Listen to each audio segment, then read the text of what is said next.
স্বাধীনতার 54 বছর পার হয়েছে। বাংলাদেশ এখন একটি পরিণত দেশ।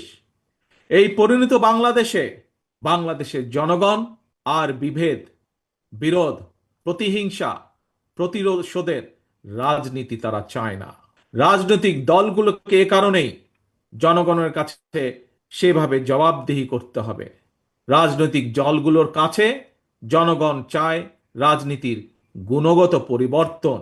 সুতরাং আসো, কথামালার রাজনীতি নয়, বরং আমরা শুরু করি মানুষের জীবন মান উন্নয়নের রাজনীতি।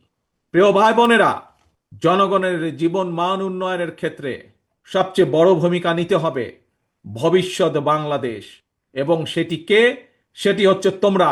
আজকে যারা তোমরা এখানে উপস্থিত হয়েছ, তোমরা সহ তোমাদের মতন তোমাদের সহপাঠী, তোমাদের সহকর্মী যারা সমগ্র বাংলাদেশে ছড়িয়ে ছিটিয়ে আছে, তোমাদেরকে সেই ভূমিকা পালন করতে হবে।